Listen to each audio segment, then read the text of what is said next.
Estrujado en un puño queda el corazón para quienes leen la autobiografía del poeta esclavo Juan Francisco Manzano. Solo cauterizando el alma se puede atravesar indemne la lectura de páginas donde cada palabra está escrita con lágrimas y sangre.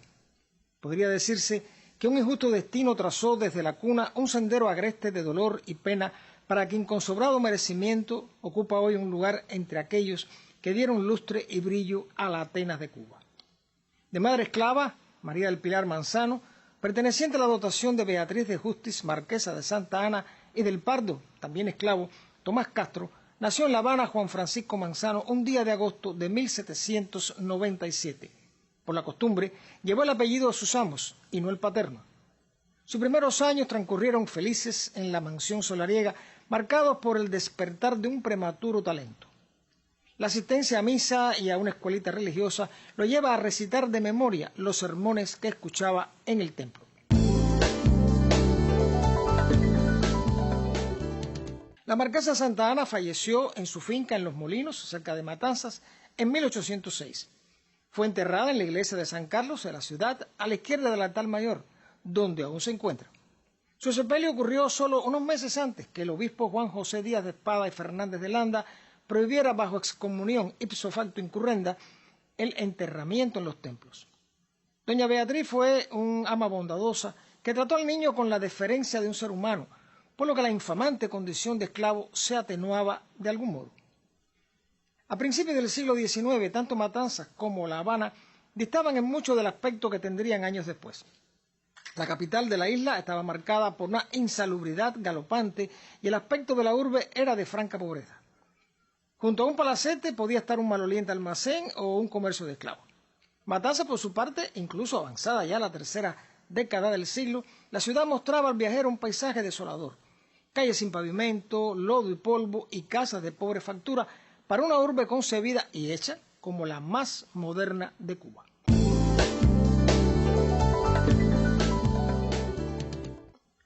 A los 12 años ya Juan Francisco Manzano componía décimas, si bien las que por restricciones para con los esclavos se le prohibía leer o escribir.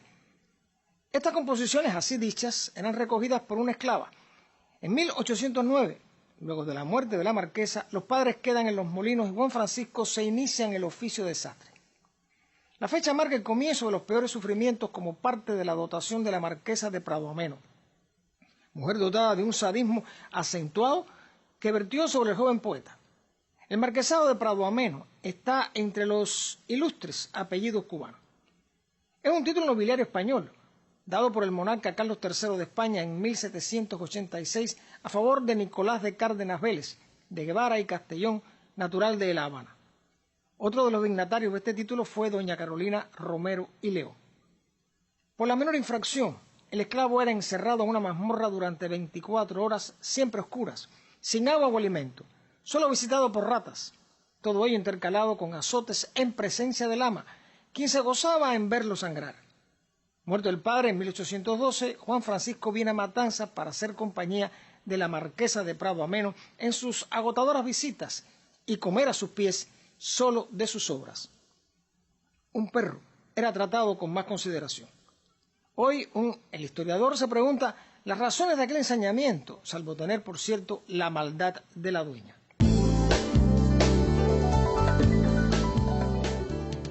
En su nueva situación se le prohibió hacer décimas, y una vez que se le escuchó fue azotado y colocada una mordaza. Lo salvan unas fieres palúdicas y queda un tiempo al cuidado de la familia Estorino, que le prodiga cuidados y en cuya casa pudo tomar contacto con los libros y papeles que copiaba. El regreso de la marquesa le significa sesiones de barracón y cepo. En una ocasión, acusado sin pruebas de haber robado un capón, le echaron a los perros fieros, quienes le muerden en la cara y pierna, así herido, lo colocan en el cepo. La autobiografía de Manzano horroriza al espíritu más templado.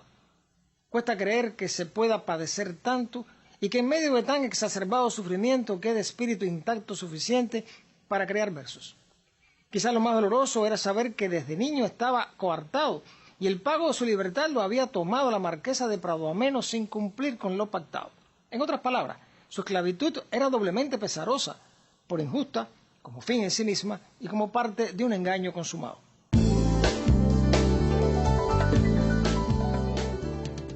El espíritu noble de Juan Francisco no fue obstáculo para que en cierta ocasión, al ver el maltrato que sufría su madre, le fuera arriba al mayoral para defenderla.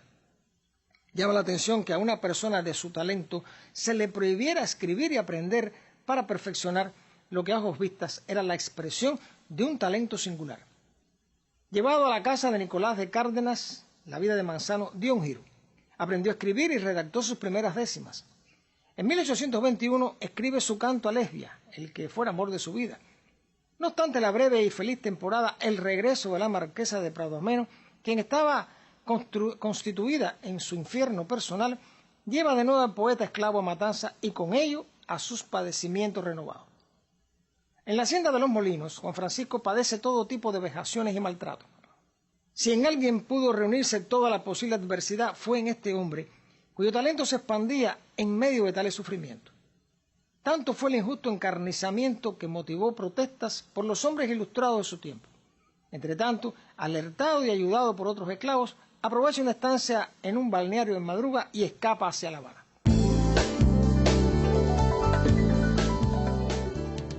La elevación de Juan Francisco Manzano al cenáculo de los poetas viniendo de la esclavitud se entiende como el primer gesto para la incorporación definitiva del negro a la vida cubana, cuando aún no se le consideraba ni con mucho un conciudadano, objeto de derechos, sino parte de una mala herencia que habría menester de reducir. Cuba vive en ese tiempo un despotismo político en el cual se presentan episodios tales como los levantamientos de esclavos de la alcancía y triunvirato. Los hechos de la Escalera serán el pretexto detonante para desatar la represión, por una parte, y la reducción al mínimo de las posibilidades de negros y pardos libres. La biografía de Manzano ve la luz en 1839 a instancia de Domingo del Monte, de la cual solo se conoce la primera parte. El original de su puño y letra se conserva en la Biblioteca Nacional. Y hay otra, corregida por Richard Madden, traducida al inglés en 1840. Ramón de Palma, encargado de corregir la ortografía, habida cuenta de la absoluta falta de preparación del autor, extravió el documento. Lo que existe hoy es un fragmento de una dolorosa existencia. Matanzas conocía a Manzano y reconocía el ascendiente Carabalí Hatam que llevaba adentro. Se valoraba más al sujeto talentoso en cuyos versos se adivinaba el reflejo de un brillo trágico que a su poesía de rima forzada, resonancias huecas y romanticismo exagerado. Como es de suponer, dada su condición, tuvo grandes dificultades para publicar su obra.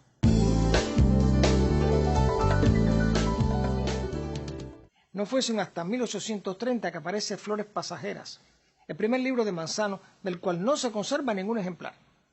Luego el periódico matancero El Pasatiempo publica los romances cubanos, el soneto Mis 30 años, en 1836, que llenará de emoción la tertulia del Montina y se traduce a 4 idiomas.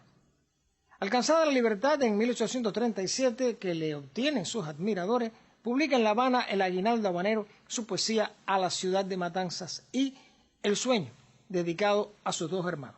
Manzano escribe Zafira, una tragedia en 5 actos publicada en 1842, en la cual el autor cuidó mucho de disimular lo que podía ser alusivo a la colonia, cambiando personajes y escenarios. Esta obra da medida del talento del exesclavo, capaz de componer una obra teatral y colocarla con habilidad en otros contextos, aunque en su trasfondo se pudiera adivinar alusiones veladas a la colonia y sus lacras. Era esta la faceta que se le admiraba a Manzano, más allá de la escritura límpida e impoluta del hombre ilustrado. Justamente lo que rescata la dignidad de la sociedad culta de Matanzas es el saber extraer de este hombre la parte más noble sin reparar en el color de su piel. Juan Francisco Manzano fue involucrado en los terribles hechos en torno a la llamada conspiración de la Escalera en 1844. Como otros tantos pardos y negros, esclavos o libres, guardó prisión hasta 1845, luego de lo cual enmudeció su lira. Su espíritu apocado y fatalista, propio de su ancestro Carabalí, lo sumió en el más cerrado silencio y apagamiento. Allí donde se alzó el talento en contra de las adversidades, éstas acabaron por vencerlo.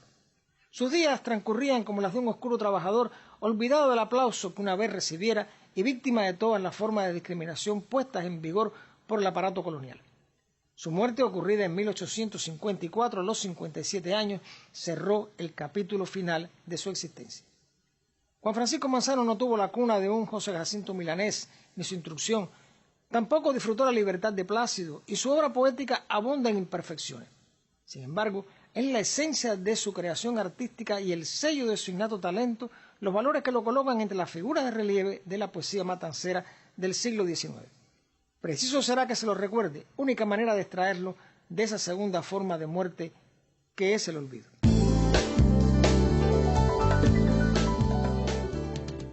Los invito y los convoco para un nuevo encuentro con la historia y el recuerdo, porque la memoria es la dueña del tiempo.